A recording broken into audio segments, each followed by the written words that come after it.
I got one fist pound of support there from Nick. Mark is correct. Can't keep giving excuses for Mario when he has.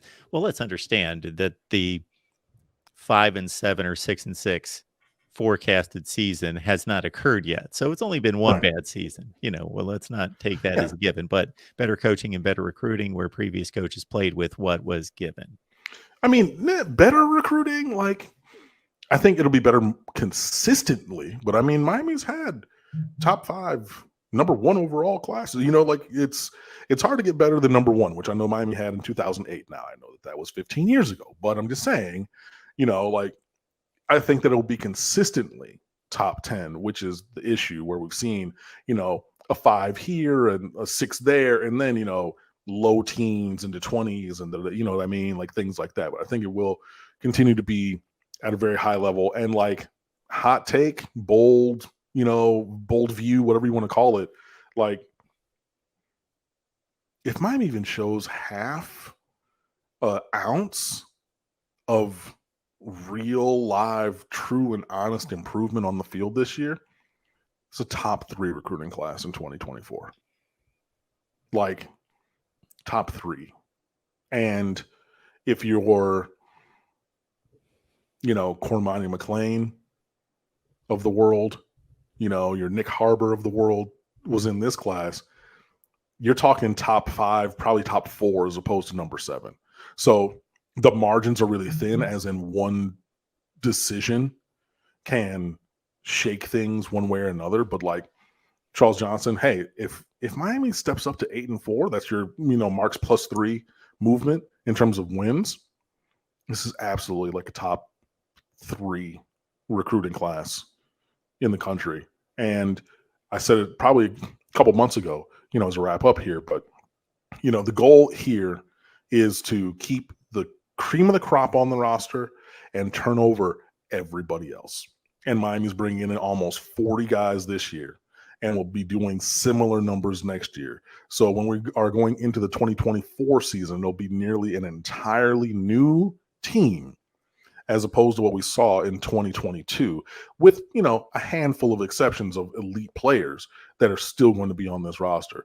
And that's what Miami needs, and clearly what Mario, who gives no F about that noise, what Mario is trying to do in terms of reshaping the roster, rebuilding this organization, and moving Miami forward. We appreciate everybody who's joined us tonight. So we appreciate every type of contribution. So everybody that joins here in the chat should at least hit the like button. Thank you for that. And let people know that we are here every Wednesday night with Cam. He is going to take a week off at some point, but just we are here basically every Wednesday night at 7:00 Eastern time for Miami football talk. We got about 250 on the line. Nice. Most of you joined us later, so you know what to do. You can catch all of Cam's analysis and my one rant on how Miami's talent should convert better. Should. With more wins, but you can catch all of that if you wait for the video to post, which should be immediately after we get done here, and watch what you missed. I missed one point of conversation. I know that you're wrapping up, and I'm going to keep this one very short. We can dive into it more next week. Anton Jackson from Fort Lauderdale Dillard High School has reportedly asked out of his NLI with Miami. 4-star. He was supposed to be a 24 kid. He reclassified up. He's still in high school currently. And is he's that kid, who's the 16-year-old. So he's young for his grade, and then he reclassified up a year, so he's like 2 years younger than his grade. I mean, like the Washington twins, Robbie and Bobby, they just had their 19th birthday the other day, and they're in the same recruiting class. They're currently enrolled. They were early enrollees, but then Anton Jackson in that same class is 16 years old. So he apparently has asked out of his NLI. We'll see how things go. If it were me, I would just let him go. I get where if Miami takes a different stance, Gabby Urrutia, he was saying that they checked with him and are like, hey, this is like, yes, your passion, and yes, we want you and everything, but like, this is business. So like, if you are not certain, at least to the level that you could be, then we should take a pause. And he's like, no, I'm going to sign him, and did. And if they then take that and just say, well, a la Scottie Pippen, who signed that ridiculously undervalued contract with the Bulls. So you made your choice, and we gave you the opportunity, but like you said, this is what you wanted because you grew up poor in Central Arkansas, and so you wanted the stability of a long-term contract. But then you saw revenues bursting, and other players on the team who don't even play, but they're making double what you're making.